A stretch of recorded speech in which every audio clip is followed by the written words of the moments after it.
All right, so today is about personal statements. Now, before we get to this stuff here, you guys can't tell anything. We'll talk more about these later. All you see is numbers. So I'll go through and tell you what the numbers mean in a second. But first, kind of breeze through some, some general personal statement stuff. And so, do keep in mind the whole thing about a personal statement is how you see yourself. And so, I've heard many of you say before, I don't have a dramatic medical experience. I don't have a dramatic story. How am I going to stand out among everybody else? And so, how am I going to stand out? Having your clip sucks. So how am I going to stand out among all the other applicants that I'm up against? And so, everybody's unique. We'll talk about those little dramatic experiences here in a minute and why they're not necessarily good, why you don't need to be dramatic. But it's all about how you see yourself and how you portray yourself to admissions committee. And so just some general things. What are admissions committees looking for? So it's no secret. Everybody in here, maybe with the exception of one or two, maybe you have, I just don't remember, have been in to talk to me. So if you've been in to talk to me, you know what med school admissions committees are looking for. You know what you need to do. It's just simply a matter of doing it. You look on their website. Not everybody's as transparent as we would like them to be. But you know what they're looking for. And so, everybody always asks me about GPAs and MCAT scores. Yeah, they're important, but they're not the most important thing. That's not all they're interested in. Yeah, they look at it. They look at your GPA, they look at your MCAT scores, they look at your organic chemistry grades. That gets you in the first door. After that, it's everything else. It's your personal statement. It's your activities. It's how you present yourself. And so that's really the important part. And so, everything that you guys do, all those extracurricular activities we talk about, they're going to come into play somewhere. And so, it's really what you're looking for in terms of patient exposure aspects, shadowing aspects, is try to answer the question about, why, not just why, but exactly why do you want to become a physician. It is interesting, all you guys applying this year know what I'm talking about because I had you fill out the self-assessment. But on the shadowing page, in my self-assessment, there's a place where you list out your shadowing experiences. Then I have several questions under there that you rate from 0 to 4. 0 being very dissatisfied to number 4 being very satisfied. There was a statement under the shadowing that said something along the lines of, I'm satisfied that I can, that I have the intent and I can meet the demands of being a physician. Now, it was an interesting correlation. Those that had shadowed, most times just put satisfied. They didn't put very satisfied. Those that had 0 shadowing hours, or those that had very minimal shadowing hours, put that they were very satisfied. It's fine. You might think you are, but med schools are going to look at it like, how do you know you can meet the demands of being a physician if you've got minimal hours shadowing or 0 hours of shadowing? And so it's kind of funny. Those that have been there and done it, maybe they're not super satisfied about it. Those that haven't been in a doctor's office at all, for whatever reason, are super satisfied. It doesn't make sense. But I put it in there to see if that correlation holds true, and it did. So all of this stuff you guys do, you're going to have to put it in your application. You're going to have to put something in your personal statement. We'll talk about what this personal statement is as well. Research experience comes into play. And so, the experiences you gain from this, not what you did, not even what you did for any extracurricular activities. What you did, yeah, it matters, but what did you gain from that? What qualities did you gain? How are you going to apply those qualities to being a physician? What qualities are you going to bring with you to medical school? What qualities are you going to bring with you to the medical field? And so, diversity is kind of the key. They're not looking for, or what they are looking for is a very diverse, very well-rounded individual. And so keep that in mind. You've got to keep, we're talking about personal statements, you've got to keep your personal statement kind of on one side, you got to keep your application on the other side. And between both of them put together, so they're two completely different documents more or less. Between both of those put together, you've got to sell yourself as a very well-rounded individual that can clearly articulate why you want to be a physician and what you're going to bring to the medical field.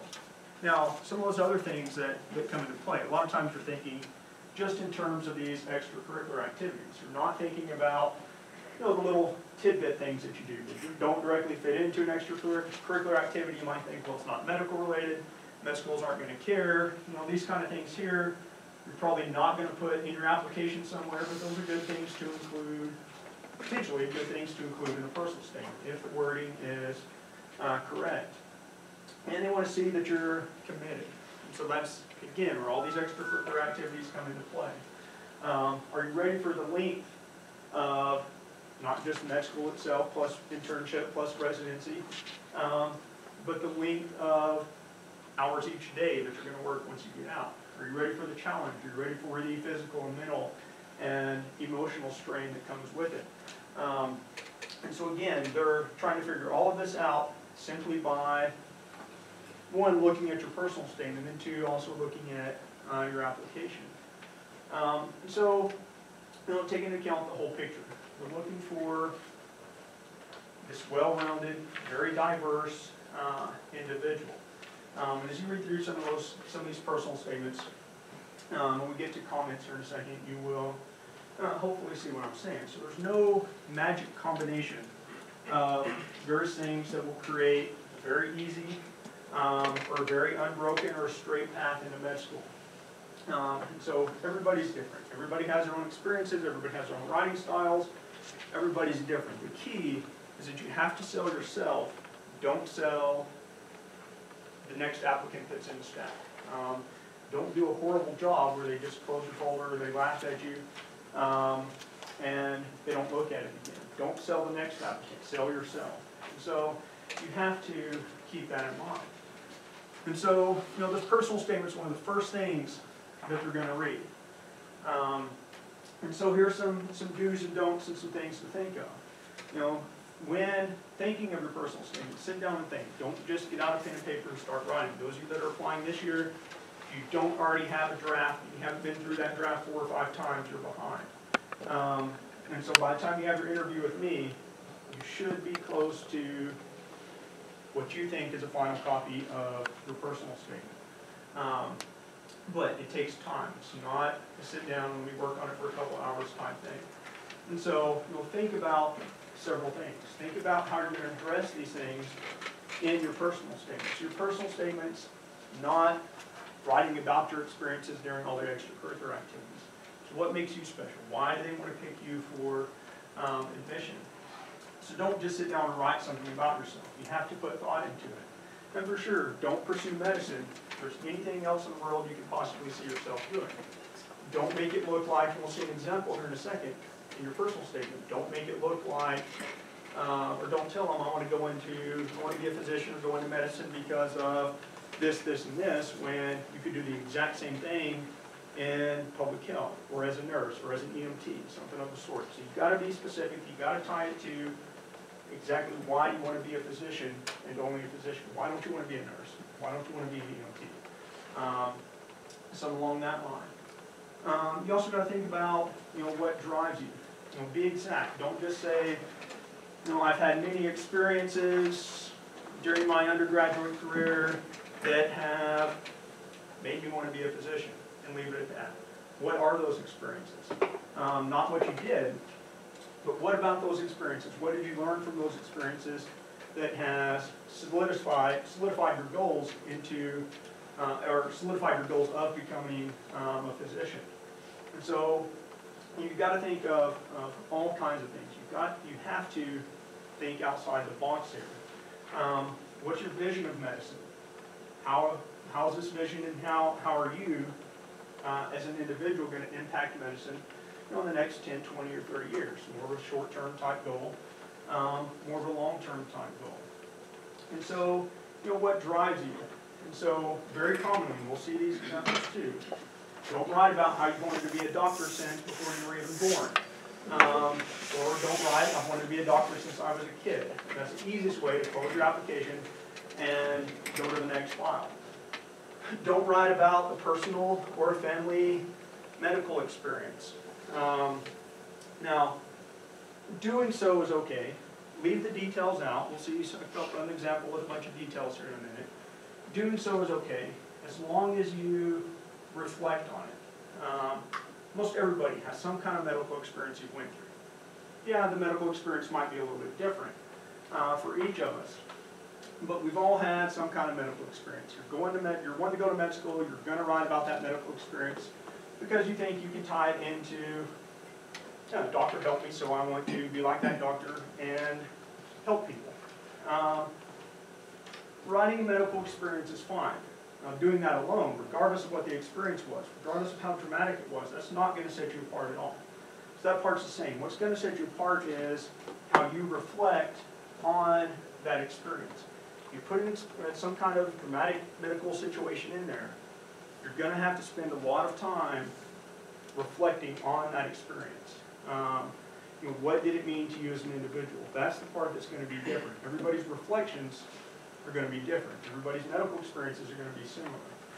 And so don't just write about an experience and say, that's why I want to be a doctor. Write about the experience, put a good amount of material in there reflecting on that experience, and say, these are the reasons why I want to be a doctor, not just because of the experience. Don't put in there, my dad's a physician, my granddad's a physician, I want to follow in their footsteps. Even if that's true, just simply don't put it in there at all. We'll see one example of that here in a little bit too. And then, the key thing is identify your mountain. Now, right now, for most of you, think that your mountain is getting into med school. That's not your mountain. Your mountain is completing med school and being a physician. Yeah, this is going to help you get in, but that's your mountain. It's completing med school and starting a career as a physician. Explain what you've done from not just the day you graduated high school, but what you've done your whole life so far to get to that point. Explain any pitfalls that you've had. For sure, if you've had circumstances that have prevented you from climbing that mountain, such as a bad semester before you left for admission, which is very common. Grades, you've had a huge lapse in time between school. Or you went to school, then you took off, you had a huge lapse in time and came back. Don't explain those kind of things, or at least come up with some kind of explanation. Bring it to me, we can look at your entire application package and see, do we really need to explain this, or can we let it go? If you've got something that's clearly a red flag to admissions committees, your personal statement's the time to explain it. And the key thing is, don't repeat anything, whether it's word for word or worded differently. Don't repeat anything that's stated elsewhere in the application, not even if there's something that you want to emphasize. And so all those extracurricular activities you list, your mission, your 2-year mission, you put that in your application. Do not put it in your personal statement. Don't even try and emphasize anything. And so we'll see examples of that here in a second as well. All right, so I know this is tiny. I know you guys are going to have a hard time seeing it, but this is the DO application. You guys can log on at any time and you can see this stuff. The DO application where you write out your different activities. So basically, you write out the activity, position, title, name of organization, and the description. You have 750 characters to describe that event. So whatever you write in this box here, you're not going to include in your personal statement. If you don't want to, you can. There's going to be a crappy personal statement. So whatever you put in this box for each one of those experiences, do not include in your personal statement. Here's the MD application. You've got 700 characters to do the same thing. And so, again, that's where you list out all your experiences, not so much what you did, but the qualities you gained from those and how are you applying those qualities. How will you apply those qualities? And so, again, anything that goes in this box does not go in your personal statement. And you might say, well, if I start writing my personal statement now, how do I know what I'm going to put in this box? And so, log on to the application now. Get an idea of what's required for everything that you do, each volunteer experience, each patient exposure experience. Go ahead and write out a description. Go ahead and do it now. It will change before you apply. But write stuff out now. And as you start thinking of your personal statement, you know kind of what you want to write for each of these things. Don't include that in your personal statement. And then you want to basically unify, tie everything together. All right, so the first paragraph of the personal statement is important, and the last paragraph of the personal statement is important. The two should tie together.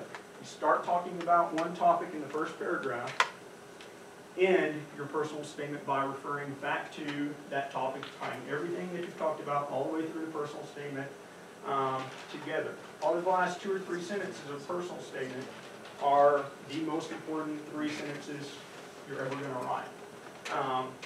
And so keep that in mind. And so don't give a summary statement.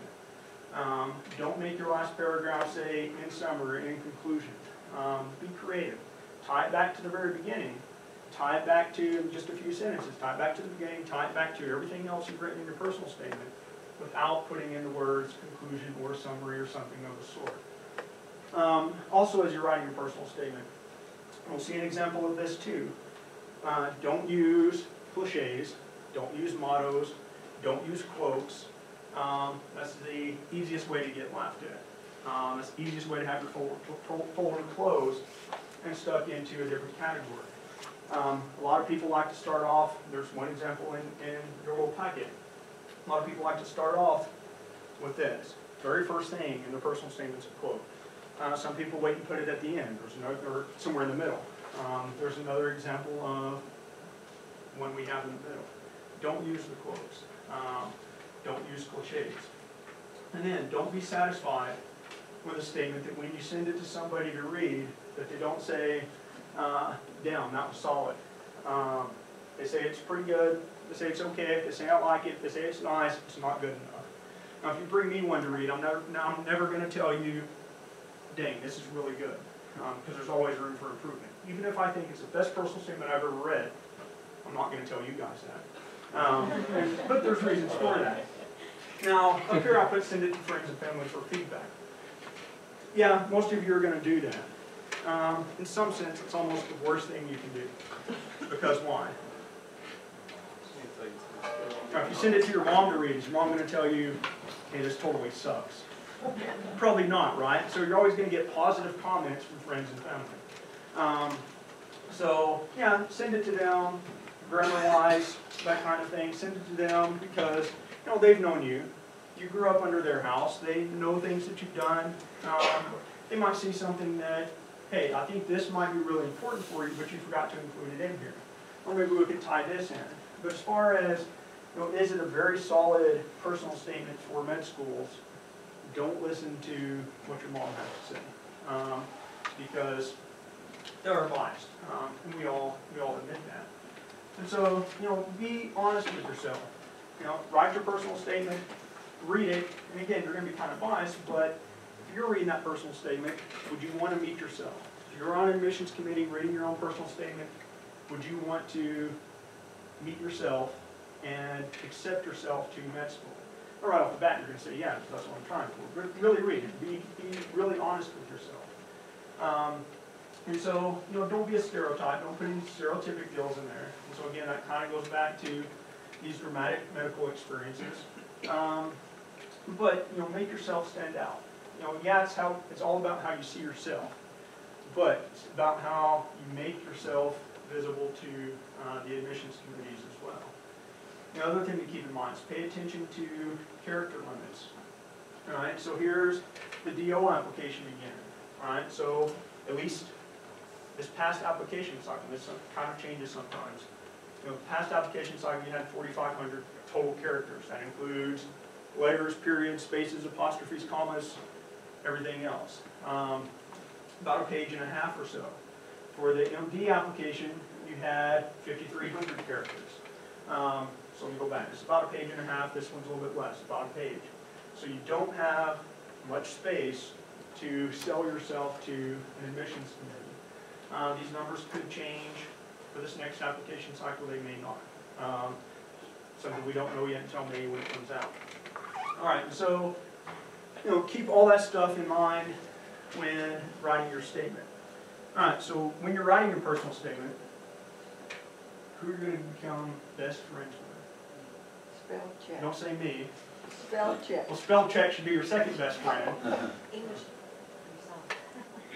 You're going to become very good friends with a backspace button. All right, so what's your first draft that you write, if you don't pretty much erase that entire thing, or if you compare your first draft, save them all. Compare your first draft to the one you put in your application, hit the submit button on. If it's not entirely different, you've done something wrong, or you haven't done it right. And so you're going to write a bunch of stuff down, you're going to think it's great, and then you're going to start thinking about it, or somebody's going to read it, or I'm going to read it, and you're going to delete it all, or you're going to change it, or you're going to completely delete it and reword it a different way. So don't be afraid to hit that backspace button. All right, so as far as these examples go, all right, so I took these, there's 4 personal statement examples in here. All of these are from students at Weber State who have applied in the past. Now, I'm not telling you who they are. If there's any kind of maybe identifying information there, I've blacked it out. And so I'm not telling you who they are, but they are our own students who have applied. And so I took these personal statements and I sent them to, some of these were accepted, we'll see who was, we'll see who wasn't. I took these and I sent them to admissions offices, the school that they were accepted, or the school that they're going to med school right now to, if they got in and they're going somewhere. I sent them to a school that they got rejected from. In the case of the ones that didn't get accepted, obviously I didn't have one to send an accepted school, but I sent it to a couple of schools that they had applied to. Now, granted, I didn't get comments back from every admissions office, but most of them I did. The ones I did are the comments we'll talk about here. All right, so what I asked the admissions offices to do was, one, read through it just to read through it and provide comments. I also asked them to take the personal statement, kind of like you're going to do in an admissions committee process. Take the personal statement with the application beside it and make comments looking at both at the same time. All right, so this personal statement example number 1. All right, so 3.24 science GPA, 3.32 cumulative GPA, 28 on MCAT. What do you think about those values? Are they very strong values? No. Right, they're not very strong values. For most schools, what's the minimum grade point? Right, 3.2 or so. And so, basically right there. MCAT score is okay. But, yeah, overall, looking at grades, we might think this student, has a long shot. This student was accepted to 2 MD schools, 5 DO schools. All right, so as far as comments go that I got back. All right, and so that number 1 there. And so the comments I got back, and a lot of these, multiple admissions offices said the same thing. So I just kind of combined them so we could not spend all day in here. But they thought that it was a good transition from the first paragraph to the second. So in the first paragraph, this student is talking about kind of vision, the science behind vision, and what he saw. So this one wants to be an ophthalmologist, what he saw while he was shadowing an ophthalmologist. Then he ties vision, that kind of vision, into his own personal vision of the future in the second paragraph. And so they thought that was a good transition. All right, and for the number 2 down there, it says, after a misguided year in college. And so what happened? Did not explain. I'm not going to tell you the student situation, but it was, or exact situation, but it was one of those where he or she, okay, he, had a bad year, then went on a LDS mission, and then came back to school and did okay. Now, you probably didn't need to explain it. He did fine after he came back, or somewhat close to fine. Part of these values here are stemming from that first year.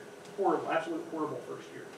And so, but, if he's going to mention it here, mention after a misguided year in college, put some facts there. Don't kind of leave it open for them to decide what went on. All they're going to do is look at your grades and say, all right, you completely bombed 2 semesters, and you didn't explain why. You mentioned it, so something's going on, but you didn't explain why. All right, as far as number 3 goes. So those, really, those 2 paragraphs there, he talks about his LDS mission. Talking about that is fine, but again, you don't want to include stuff in your application and include the same stuff in your personal statement. Again, we'll see examples of that in a second. And so, now students coming from Weber, they like to put their mission in under volunteer hours. And a lot of times you guys like to put 20-something thousand hours. It's not going to work. But you like to put that in volunteer as a service activity. That's fine. Keep in mind, if you put it in your application, don't put it in your personal statement. This guy didn't do it. He didn't mention the mission at all in his application, but he put it here in his personal statement. And so they said it was nice to finally see somebody do that. All right, number 4, helping people. It's probably the most commonly used phrase in one form or another that you see in personal statements. If it's vet school statements, the most commonly used phrase is what? Help animals, right? And so don't put help people in your personal statement. All right, number 5. And so he says, I've had the opportunities to help nurses, patients, and families of the patients by doing simple tasks, difficult tasks, and sometimes by simply carrying on a conversation. And so if this is the first thing they read, the question that comes to mind is, he talked about tasks, but what kind of tasks? But then they went to basically his application, and they saw where he explained it. So he explained it in his application, he mentioned it here. Should he have mentioned it, should he not have? I think it ended up being okay. He didn't go into details about it. He didn't copy and paste from his application back into here. And so I don't think overall that they didn't, or in the comments I got, they didn't seem to just have this huge problem with that. Then back to number 6, you get to the most commonly used phrase again, help patients or help people. As far as number 7 goes, I will be a strong medical student. Why? They said, he didn't really explain why. Read through the whole personal statement. Yeah, he talks about some experiences, he talked about some things that he learned, but why will he be a strong medical student? He could have expanded that, especially that last paragraph, could have expanded that and tied it back to the main topics of his personal statement. Overall, that last paragraph, he didn't tie it back to the first one. So that's kind of the clue. Start off talking about vision in the first paragraph. In that last paragraph, if you look in there, he doesn't mention vision at all. So one of the keys is tie at the very end back to the very beginning. All right, then some other general comments. They liked that he did not have a personal or family-based dramatic medical experience. You read through hundreds of these, you get tired of reading those, and so they thought it was nice. And so there is a way to do it if you're one of those people that have not had this dramatic experience. One thing they didn't like is overall, he did not explain what he can bring to the profession as a physician. And so, but for this student, it basically still worked. All right, example number 2. What do you think about those values? 3.72 science GPA, 3.79. Overall GPA and a 26 on the MCAT score, or 26 score on the MCAT. What's one red flag just on those 3 alone? Right, MCAT score, right? So technically, ideally 3.7 or above, you really should be getting a what on the MCAT? Right, at least a 30. If you don't have a 30, it is going to be a red flag. So that was one. So this student sent out 19 applications. Of those 19, had 2 interviews and 0 acceptances. All right, so let's look at some of these comments. All right, number 1, they just said overall it was a very poor and boring, non-attention grabbing introductory paragraph. If you read through that, you can kind of figure out why.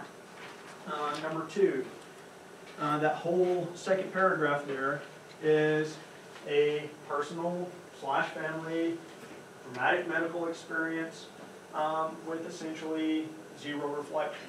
Talked about the experience, didn't reflect on it. So it doesn't make this person stand out at all. It's very similar to most other people applying to med school. Number 3, also in that paragraph, basically the way he talks is he wants to follow in his grandpa's footsteps. And so don't say, I come from a family of physicians. Don't say somebody in my family's a physician and I want to follow in their footsteps. And so he did just that. Number 4, we go back to, I want to help others. I want to help people. Don't put that in there. Number 5, that whole section that I outlined there for number 5, supposedly was included in his application word for word. So he's talking about his LDS mission there. He put the exact same thing in as a service activity in his application. Didn't change a single word. One of the admissions officers said. So I don't know what's in his application, but that's what they said. So again, something that you don't want to do. All right, number 6. He talks about that, talks about frustrations or opposition that he met on his LDS mission, and put that this will guide me in hardships I face as a physician. And what kind of hardships? He doesn't really explain. And so you don't know what he's talking about. So don't just write something and not explain it. You gotta be careful with that. And probably number 7 ties back to number 6 as well. Number 7, he talks about adversity. Despite the adversities that come with being a physician, I can't think of a better career that interests me and offers me opportunities in certain circumstances in which I can help others. Help others is number 8. I'll come back. Again, most commonly used phrase again. To feel the same joy that I once felt upon returning to help. And so this student had only 2 total hours of physician shadowing. And so kind of going back to number 6, how does he know what kind of hardships physicians face? Someone didn't spend 2 hours in the physician's office. How does he know about what physicians do, the joy and quality of life that they have, the attributes that they have? And so, again, if you don't shadow, if you're not in a physician's office, don't put that you can meet the demands of being a physician. Don't put that you know what the hardships of a physician are. Don't put that you know anything about a physician, because they're going to look at it like you don't. All right, so again, number 8, most commonly used phrase. Number 9, he talks in there about, he does tie it back somewhat. Talks about, 3 main experiences that he talked about throughout his personal statement. And goes back and kind of summarizes those and says that those experiences are what has directed him in his decision to choose medicine as his career. And so, why medicine? Nothing else he wrote in here is any different than being a nurse. Nothing else he wrote in here is any different than being a social worker, for the most part. So why a physician? Why medicine? He didn't say anything specific about that. My opinion is partially because he's had 2 total shadowing hours. He doesn't know what it's like. That was probably their opinion too. All right, other comments. Again, how do you know you want to be a physician? Both places he interviewed at said they asked him the same question, and he really couldn't answer it. And they brought up the shadowing thing, and really had no answer. And he didn't explain again what he or she, will bring to the profession. All right, personal statement number 3. Science GPA of a 3.25, cumulative GPA of a 3.35, MCAT score of 24. What do you think about those? Not minimal, probably has a long shot. If your scores are in that range, you better be doing what? Tons of extracurricular activities, not cramming them in at the last minute. You better do one heck of a job on your personal statement. 31 applications submitted, 0 interviews. Let's see why. One of them's probably based on grade, but let's see why. All right, number 1, use the motto. Don't use quotes and mottos. Number 2, that whole first paragraph there, very common.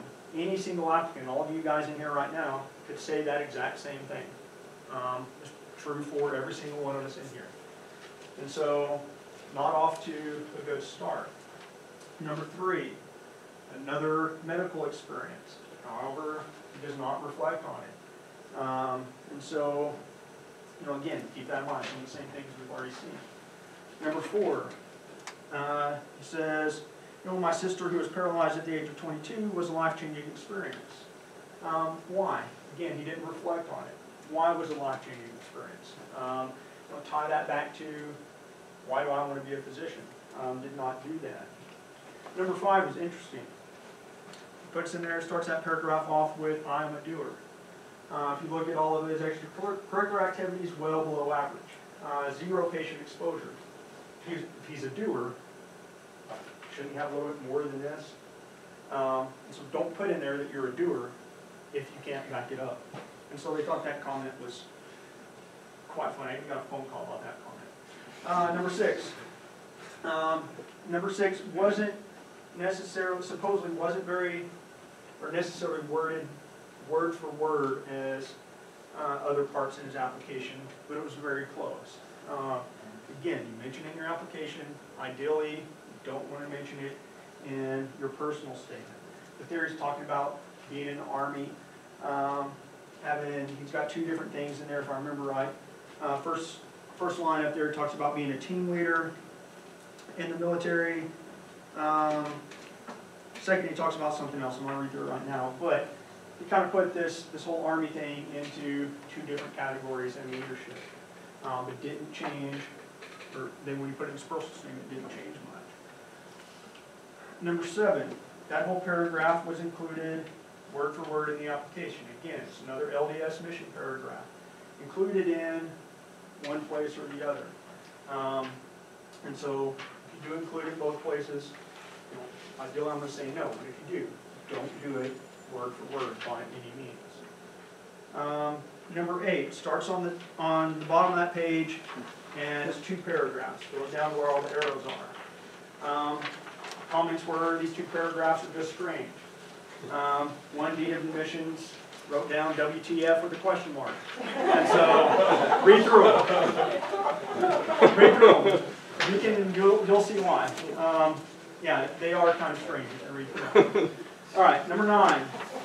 I want to do my part in helping create ways to keep people active, healthy, and happy. Or active, healthy, and happy. Like what? What are you going to do? Did not explain at all. He said he wanted to do his part. Number 10, again we go back to helping people. There's other ways to say that other than helping people. You need help. Put helping people in your application and come ask me and I'll help you with it. All right, number 11, he goes back to the same motto. Yeah, he ties it back to the very first sentence because they're exactly the same, basically. But it's another one of these stereotypical type quotes. Quotes, do not put quotes. Number 12, he says, basically, I have what it takes to be a physician, which is what? Nowhere in there did he describe what it takes to be a physician. Never stated at all what it is. Overall, extracurricular activities were super low, despite being a doer, and that probably hurt him. And so, again, in his case, 31 applications, 0 interviews. Did his personal statement help him out at all? Right, probably not. And so that's probably his big downfall. All right, personal statement number 4, 3.72 science GPA, 3.83 cumulative GPA, and a 33 on the MCAT. What's wrong with those? Right, they're okay. Nothing's wrong with those. Got above a 3.7, got above a 30 on the MCAT. Accepted to 4 MD schools. And so, looking at these, the number 1, another family personal experience. This one, if you compare the medical experiences and statements number 2, 3, and 4, this one, they're all about the same. They're non-reflective, basically.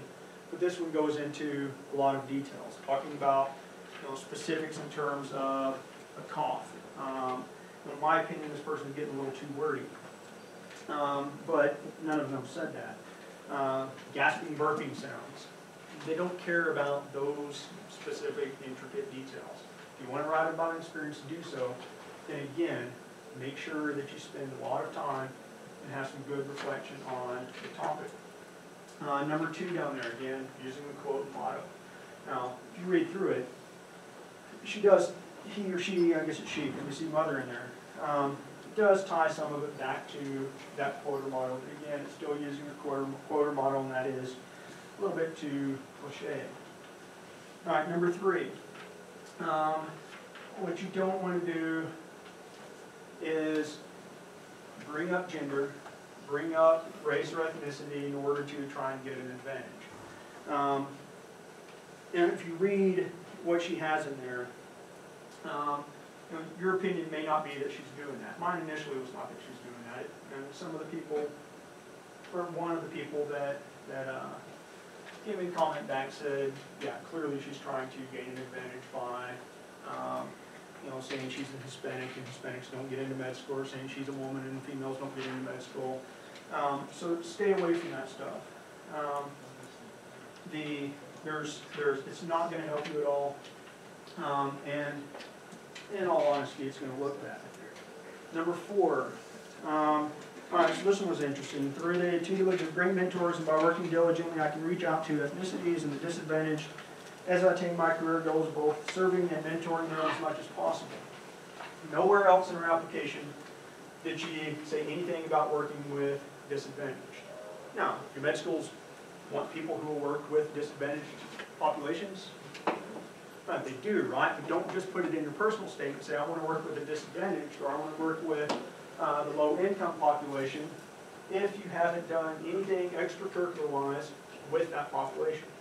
It's not going to make sense. So again, this one goes back to looking like, this is what med schools want, so I'm going to put it in there. So don't do that. Number 5, she goes back to another personal medical experience with 0 reflection. And so, again, not ideal. And then number 6 goes back to last paragraph, working with and assisting the disadvantaged population again, without having anything to back it up. So other comments, one person kind of like I said, although a bit wordy, it's not as boring as most personal statements they see. And then, wow, the first one we saw today didn't mention anything about, didn't mention the phrase helping people, helping patients, anything along that line. So don't mention that. There are ways to get around it. But yeah, one way to wow the admissions committee is to not put that in there. But remember, you as one of the few students who did not write that you want to help people. So again, it goes back to how do you see yourself, and putting that all into words. And so yeah, you may be the little kitty who looks in the mirror and sees the same exact face looking back at you, but think about it. Think about things that you've done, and think of the picture here. But be able to put your stuff into words. I'm here for help. I've been reading personal statements now since school started back. I'm here to help. Go to the writing center. Now, as far as the writing center goes, I have been over there and talked to them. Don't take it to them for content. Take it to them for basic grammar, basic flow. Content-wise, we're not going to be able to help you. And so, get people to read it. You're never going to do enough revisions. Questions?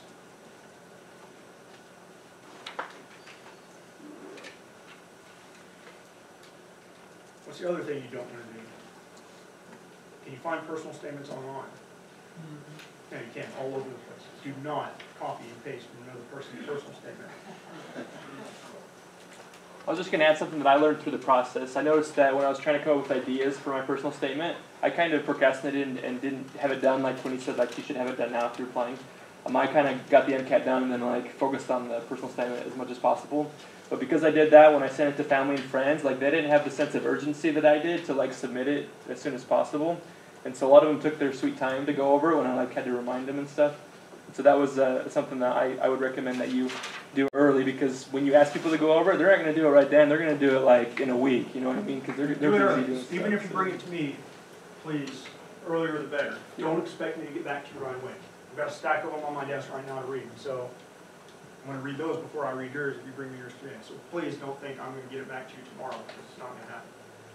Give them a deadline, not No, you. deadlines are good. Yeah, do it months ahead of application time. Quick question, so on this first one that you went over, there, number 2, it says after misguided year in college. I'll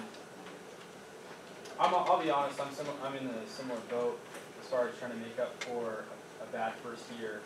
And I've heard that you probably want to spend a little more, considerable more amount of time explaining, you know, that year or how you've gotten better from that year. This seems just really short to me. Right, initially, it says a misguided year. Yeah. No, they can tell that by looking at your transcript. What went on? You know, if it is, you know, everybody's in their own situation. You and I have talked before. Everybody's in their own situation, but if you had that one bad year, and you did fine after that, and all your extracurriculars are fine, your application's good, you probably don't need, you can get by without explaining it. If you had that one bad year and then your grades are just mediocre, you know, they're not A's and B pluses all the way across the board, yeah, it may be worth explaining. You know, the other thing I always look at is at the time of your application, what's the grade point average of your last 60 semester hours? And they'll look at that too. And so in your last 60 hours, you're going to have what kind of courses? About more of the upper level difficult courses. So they'll look at that. They'll look at that grade point as well. So, you know, every individual explaining it is probably one of the most difficult things to do. You don't want to hide anything. At the same time, if there's no need to explain it, don't explain it and bring up a red flag when you think they're going to overlook that red flag. There are specific instructions provided on the application system that tell you what you can include in it, and that is one of the things it mentions, Right. Just to let you know. But obviously it's your choice, and then like all the stuff that Dr. Fritzler saying, like I've heard other people say different things about it. Just like, what am I trying to say? Like you're gonna get, like I sent it to like my mentor for research who's a transplant surgeon, and he says like this is way too long, you know, and this is, like he had a completely different perspective than like what Dr. Trask said when she went over it. And so I had to make a decision, do I want to do like what the transplant surgeon saying for me to do, or should I, you know, go with what Dr. Trask said? Like I had to make a decision because like no one's really right. You just have to really like say, how do I want this to present? So 'cause you're going to hear so many different Everybody, me things. included. I'm not saying my opinion is the right opinion, but everybody's going to have their own opinion. Even two people sitting next to each other on the admissions committee reading your personal statement at the same time, very well likely could have completely different opinions in the personal statement. That was hard for me So because I there is my no opposed it, one right way to do it. There's some little things, some of those we talked about, things to do and not to do. But yeah, there's no one right way to do it. So you may give it to me and I'll tell you it's crap. You may give it to somebody else and tell you it's great. Yeah, make a decision. And ultimately, like the guy that taught me the Kaplan course, he's an MD student at the University of Utah. He like told us, yeah, I had this great quote in my personal statement. And I'm like, I mean, I've heard this multiple times, but he got interviewed at like John Hopkins, Mayo Clinic, Right. and he got accepted at the U. And so, like ultimately, like once you've done and submitted it, just just to reassure, like, because this is what I did for myself, like it's done. Like just because you put that one quote in there, or like me, I had a semicolon instead of a colon, and I was like, oh my goodness, like I'm so screwed. You know what I mean? Like, because I realized later on, like, I didn't do it, like, you know, it's done, it's over with, like, if they're going to want you, they're not going to, like, look at the personal statement, like, oh my goodness, he used a quote or a cliche, he's automatically rejected, Right. so. Yeah, keep going, it's not the Yeah. only thing to read. But, So just in the put case it of there, number yeah. 3, grades low, MCAT score is low, do a good job on a personal statement or you're going to be low in the stack. But I just add those because, like, for me, it was just, like, a little overwhelming because there's just so much you have to include and you need to have it in so many characters and all that. So this is just stuff that I'd throw on top of it, just having been through it. And thankfully, I don't have to do it again. Right. Well, Start for early. residencies, I guess we have to do something similar, but. Yeah. So anyway. Starting early is the key. So you're applying this year, you don't already have a couple drafts on it. So you're waiting on. Other questions or comments? Who's applying this year that is not starting? Well, right. Nobody wants I to raise would've their hand. All right, again, I'm here for help, you guys know that. Just please don't expect me to get it back to you the same afternoon or the next day. Ooh, and It's not gonna happen. I forgot one thing. So like I had all these different ideas for a personal statement. Instead of like deleting them and totally like trashing them in the recycle bin, I saved them and used a lot of those stories or like Yeah, save concepts everything. for my secondary essays, because for secondary, like they'll want like basically like a whole personal statement again, but with Yeah, something secondary specific. applications, you're not gonna copy so. stuff in your primary, Yeah. you're not gonna copy stuff in your personal statement. So anything you guys write down, save it. So personal statement, make a personal statement folder.